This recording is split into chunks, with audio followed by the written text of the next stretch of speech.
The following was recorded at 4 p.m. Eastern Time. 117 years young, today on the world. I'm Marco Werman. The good, the bad, the ugly, and the beautiful, one of the oldest women in Africa has seen it all and wants to share her wisdom with others. I want to tell young people about life, about how to laugh and find strength from God and live in peace. So I have not finished yet. Plus, you probably don't like filing taxes, but think about what it's like for undocumented immigrants who file. How crazy is it that in some ways undocumented people are paying for their own deportation and detention, and how immoral that is? We'll have those stories, plus some sweet Italian rock and roll, courtesy of Zucchero. That's all today here on The World.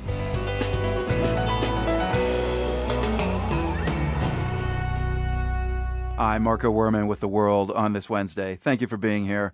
If you have not filed your taxes, you've got another 6 days. And when I say you, I mean anyone who's been working in the U.S. for more than 6 months. Citizen, green card holder, visa holder, even undocumented immigrant. The IRS demands your tax return regardless.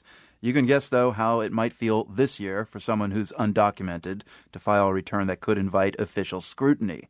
And that's where we start today, filing while undocumented, because no matter what you may have heard, many undocumented workers do pay taxes every year. Billions of dollars worth, in fact. Some do it using fake Social Security numbers. Others ask the IRS for a tax identification number. Among those regularly filing a return is Gracia Martinez. I've been working since I was 17 years old and paying taxes since then. Martinez is advocacy director at United We Dream. It's a youth-led immigrant advocacy organization. She's originally from Hidalgo, Mexico, and immigrated to the U.S. with her family as an infant. Martinez wasn't even the first in her family to pay taxes here. The first time that I did it, I had to go with my dad, who taught me how he had been doing it.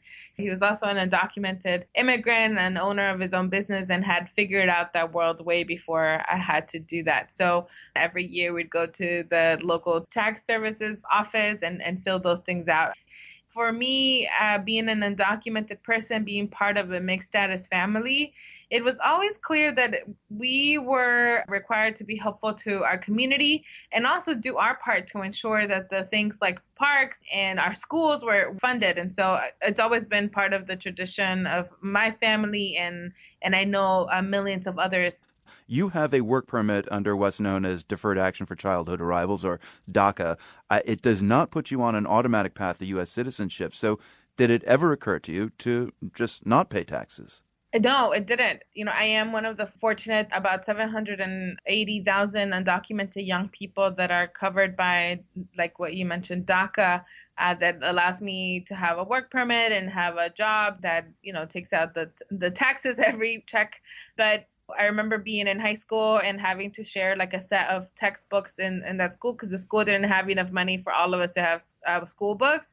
I just wanted to make sure that I do my part to ensure that all kids have school books when they go into classes. I will say, though, that, as I've seen the conversation draw forward on how Trump will pay for his wall, for more detention centers and detention beds, the question has never been like, will I pay my taxes or not? It's been, are the elected officials that are in these places of power using that money in the most wise ways? And how crazy is it that in some ways undocumented people are paying for their own deportation and detention, and how immoral that is?